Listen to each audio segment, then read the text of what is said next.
Sobat Pintu Berkat, kamu pernah nggak ada di situasi begini? Ada masalah, ada konflik, ada sesuatu yang berantakan, dan tiba-tiba ruangan berubah menjadi ruang sidang. Orang-orang mulai cari satu nama, satu orang, satu biang masalah. Kalimatnya halus sih, tapi rasanya tajam. Ini semua gara-gara dia. Kalau dia nggak ada, komunitas kita aman. Kalau dia pergi, selesai. Dan tanpa sadar, kita sedang bikin satu tradisi manusia yang tua sekali, yaitu kambing hitam. Hari ini aku mau ajak kamu melihat bahwa di dalam kerajaan Allah, Yesus membangun budaya yang kebalikannya. Bukan budaya kambing hitam, tapi budaya perayaan pemulihan. Di akhir video ini, aku pengen kamu pegang dua hal. Kamu bisa mengenali kapan kita sedang mencari kambing hitam secara rohani. Dan kamu tahu bagaimana membangun budaya yang Yesus mau. Budaya yang tetap kudus, tetapi juga penuh sukacita. Yuk kita masuk ke Lukas 15.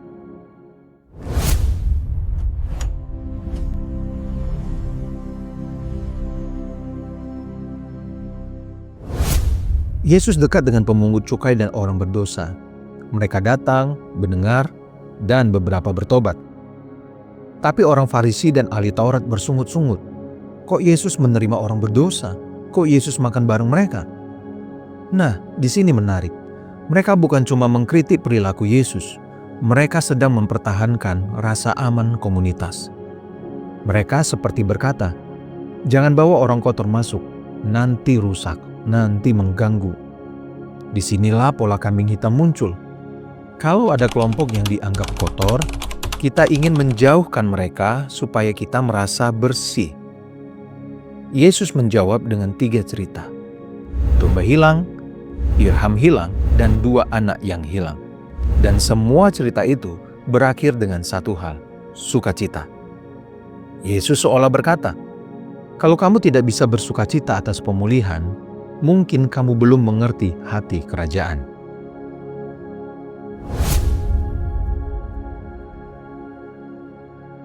Aku pernah lihat ini di banyak tempat, bukan cuma di gereja, di kantor, sekolah, keluarga.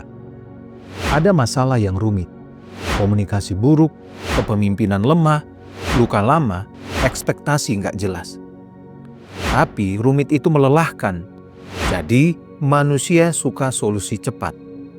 Udah, cari satu orang yang bersalah. Kalau satu orang itu dikeluarkan, semua orang merasa lega. Syukurlah masalah sudah hilang. Padahal seringkali masalahnya belum hilang. Kita cuma memindahkan rasa bersalah itu ke satu orang. Nah, Sobat Pintu Berkat, kambing hitam itu bukan cuma orang yang salah. Kambing hitam itu adalah mekanisme. Kita menumpuk dosa kolektif ke satu orang supaya kita tidak perlu bercermin. Dan itu bisa terjadi secara rohani juga.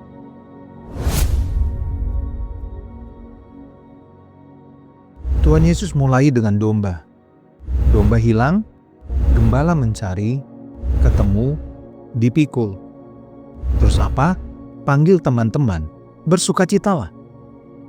Perhatikan ya, yang dirayakan bukan kesalahan domba. Yang dirayakan adalah dia kembali. Budaya kambing hitam suka berkata, ayo kita bahas siapa yang salah. Tapi etika kerajaan berkata, ayo kita bersukacita karena yang hilang ditemukan. Itu beda suasana, itu beda arah hati. Kisah kedua, anak bungsu pulang. Secara logika komunitas, ini momen paling cocok untuk kambing hitam. Bayangin kalau itu komunitas kita. Jangan kasih panggung, kasih efek jera, biar dia dihukum dulu. Tapi Bapa di dalam cerita itu melakukan hal yang mengejutkan. Dia berlari, memeluk, memulihkan, membuat pesta. Bapa tidak menyangkal dosa anaknya, tapi Bapa menolak menjadikan anaknya objek penghinaan publik. Karena kerajaan Allah bukan budaya mempermalukan. Kerajaan Allah adalah budaya memulihkan. Nah, di sini plot twistnya. Kita pikir kambing hitam itu selalu si nakal. Ternyata tidak selalu. Anak sulung marah karena pesta itu mengganggu rasa amannya. Anak sulung berkata, "Aku yang setia kok nggak dirayakan? Dia yang merusak kok dirayakan?" Nah, sobat pintu berkat, kadang komunitas menolak orang pulih karena ada ketakutan tersembunyi. Kalau dia diterima, standar kita turun. Kalau dia dipulihkan, batas kita jadi kabur. Lalu komunitas mulai mendorong si bungsu jadi kambing hitam. Kita jadikan dia contoh. Inilah orang yang harus dipermalukan supaya yang lain takut. Padahal pesta itu bukan meromantisasi dosa. Pesta itu merayakan pertobatan. Dan ini kalimat Bapa yang penting. Kita harus bersukacita karena dia mati dan menjadi hidup. Artinya, pemulihan bukan ancaman bagi kekudusan. Pemulihan adalah buah dari kasih Allah yang kudus.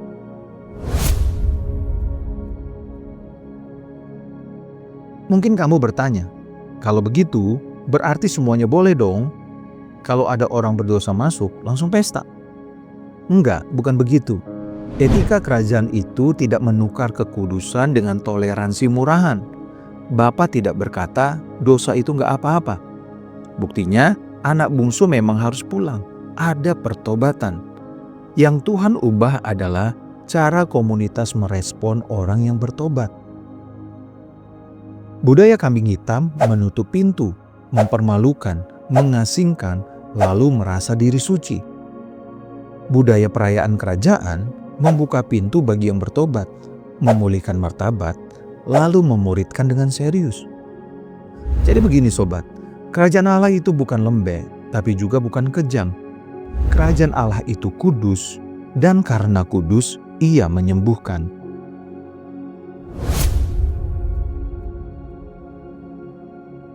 Oke, sekarang kita masuk ke hal yang praktis ya.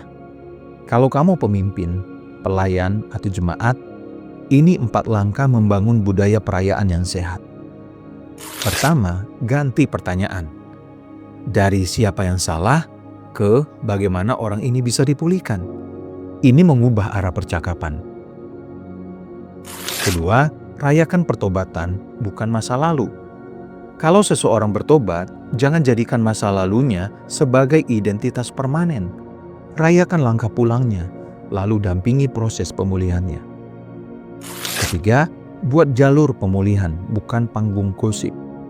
Punya sistem pendampingan, pemuritan, konseling, akuntability, supaya perayaan tidak menjadi tepuk tangan sesaat, tapi jadi proses bertumbuh yang sehat. Keempat, ajak anak sulung masuk pesta. Ini penting. Kadang yang paling sulit bukan memulihkan yang jatuh, tapi melembutkan yang pahit. Bapa keluar dan membujuk anak sulung. Artinya, pemimpin rohani perlu menolong orang baik supaya belajar mengasihi. Sobat Pintu Berkat, kalau kamu mau, yuk kita berdoa bersama. Bapa Surgawi, ampuni kami kalau kami lebih suka mencari kambing hitam daripada bercermin. Ampuni kami kalau kami memakai kekudusan sebagai alasan untuk menjadi kejam. Ajari kami etika kerajaan-Mu, kudus tapi penuh belas kasih. Beri kami hati untuk merayakan pertobatan tanpa memanjakan dosa. Dan jadikan komunitas kami rumah yang hangat bagi yang pulang dan sekolah yang sehat untuk bertumbuh. Dalam nama Yesus kami bersyukur.